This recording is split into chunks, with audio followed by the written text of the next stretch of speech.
este foi um livro que a leitura fluiu bastante, principalmente naqueles pontos mais descritivos, acabou me prendendo muito. Eu já falei aqui, eu não sou muito fã dessa estética, pelo menos não nos livros brasileiros, mas eu consegui entender por que o naturalismo espanhol me prendeu. Além de ser um livro repleto de reviravoltas, surpresas muito interessantes.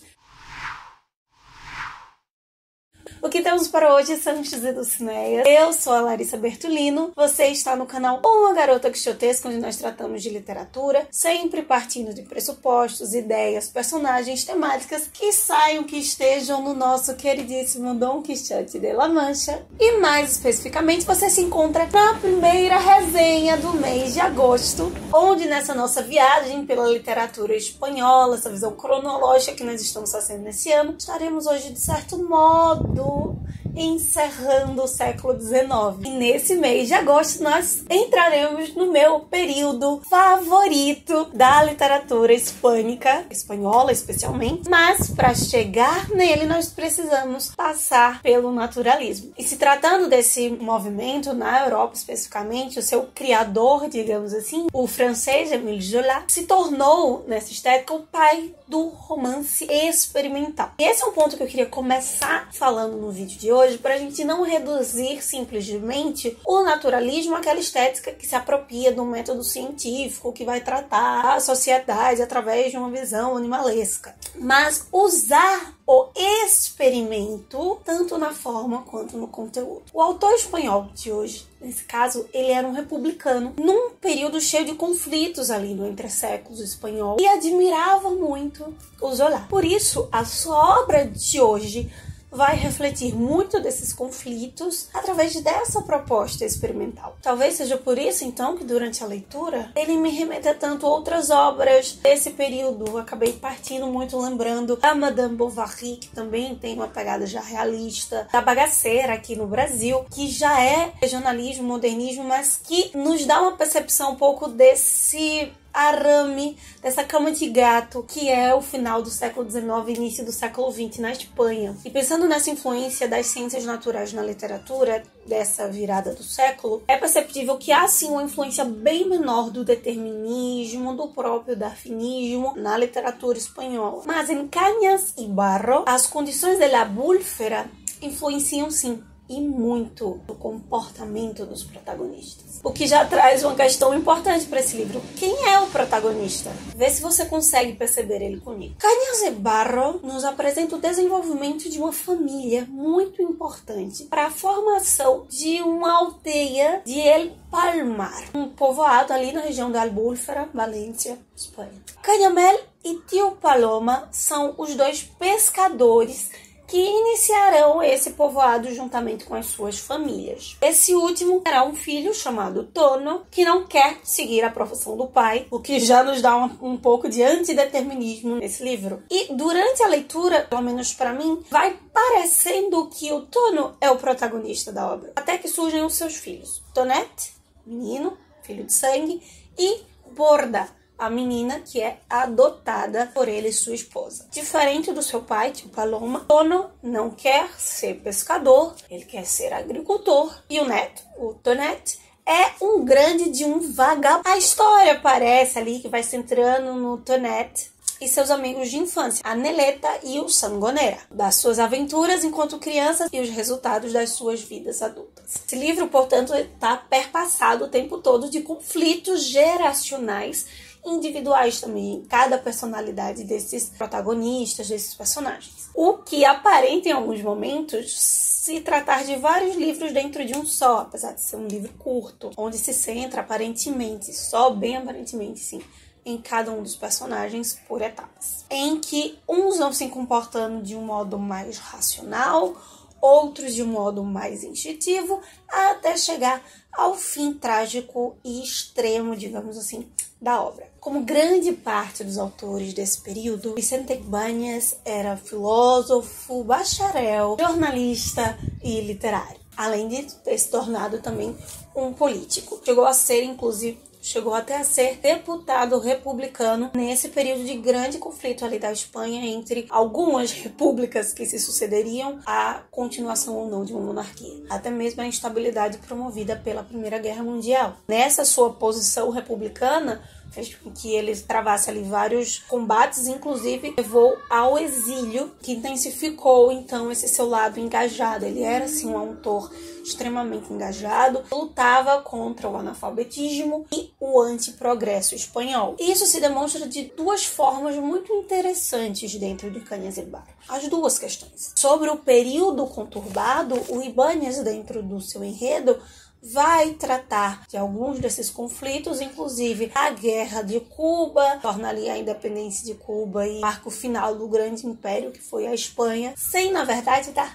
detalhes sobre esses pontos. El Palmar parece estar muito distante de Madrid, de qualquer outra região, então, um microcosmos. Então, essas questões históricas são mencionadas, mas muito bem trabalhadas. Quanto aqui sobre as inovações e esse aspecto regionalista do Ibáñez, o autor escreve sim o seu livro em espanhol, mas terá diversas partes escritas em valenciano, que é algo importante se tratando do Ibáñez e desse aspecto naturalista, porque ele é um autor regionalista, de 4 em 4 anos, até bem fixo assim, ele publica obras importantes do regionalismo, como é o caso de Arroz y Tartana, em 1894, La Barraca, em 1898 e Cañas y Barro, em 1902. Apesar de ser um autor regionalista, e que está tratando, de certo modo, dessa perda de Cuba, desse enfraquecimento, esse declínio da Espanha, ele não será participante do movimento que ficou conhecido posteriormente como Generación del 98, que tem um caráter regionalista e modernista muito importante na Espanha, e que será o movimento tratado, abordado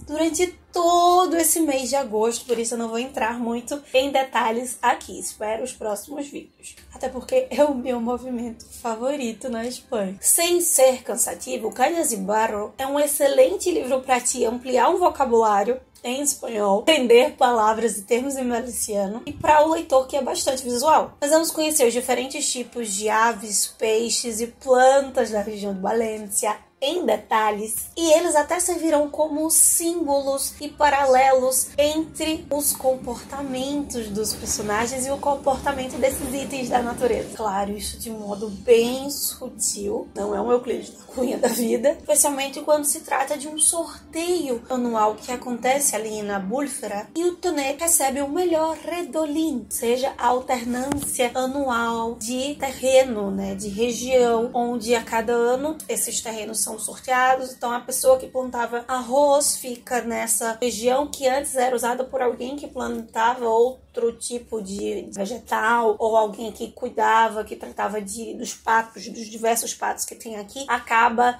passando então essa região para alguém que criava outro tipo de pato, logo vai se alimentar de outros tipos de planta, e assim, de certo modo, mantinha a riqueza e a força, a saúde da terra, já que existia esse tipo de revezamento. O redolín que o Tonet recebe é o melhor, o mais rico, o mais saudável, o mais biodiverso de todos.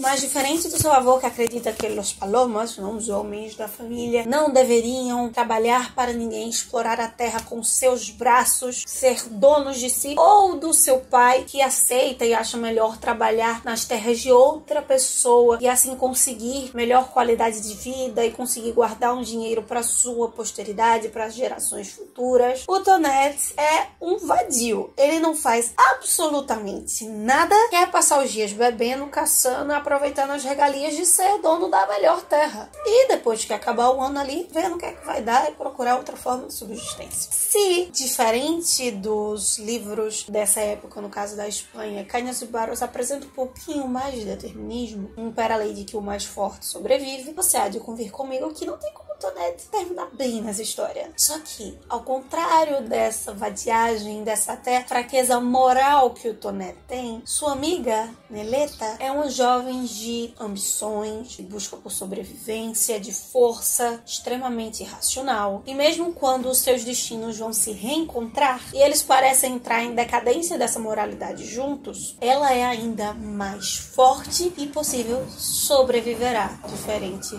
do Tonet. Só que, não se engane, a linguagem utilizada pelo Ibáñez nesse livro não é aquele determinismo, aquele método científico inspirando a forma que afasta o leitor. Enquanto o narrador ele é muito claro, objetivo, o seu texto é impecável, sem qualquer correção, se contrapõe à obra o uso do Valenciano um vocabulário rude e vulgar usado pelos moderadores de La Albúlfera. Tal qual a descrição da fauna e da flora, os personagens da Albúlfera também são um microcosmo que sobrevive a uma espécie de experiência biológica de viver quase que em um pântano em condições extremamente precárias ou até sobreviventes de uma experiência social. Por isso que o final dessa obra chega a ser surpreendente. Me impressionou de modo muito positivo, porque o mais forte, de fato, aqui sobrevive. Um forte que estava praticamente como uma cana submersa na lama e que durante toda a leitura nós nem imaginávamos que era este personagem. Então é isso, meus queridos cavaleiros andantes. Este é o nosso comentário, nosso incentivo a você ler Cañas e Barro do Ibáñez. Tentei ao máximo não trazer spoilers, por mais que eu queira muito comentar coisas importantes e algumas questões interessantíssimas dessa obra. Realmente, esteticamente, foi um texto que me surpreendeu, que me impactou, que me trouxe surpresas. Sabe aquele texto gostoso, divertido de ler, que a leitura flui, mesmo tendo essa pecha de naturalismo, aquela coisa muito científica, então não quero estragar a sua experiência. Me conta aqui embaixo se você já leu ou sugestões de nomes de livros que a gente pode ver e emergir da Generación del 98 nesse mês de agosto. Eu espero você. Esse mês vai ser muito, muito especial, com obras sensacionais. Eu já te digo que o Quixote vai brilhar muito nesse mês de agosto. Inclusive, na sexta-feira eu te espero pra ele brilhar aqui em Recife mais uma vez, pra você não perder nenhuma dessas surpresas e detalhes. Nos segue lá no @garota quixotesca no Instagram, que possamos sair da biblioteca e ver muito além dos manhãs de vinho. Valeu!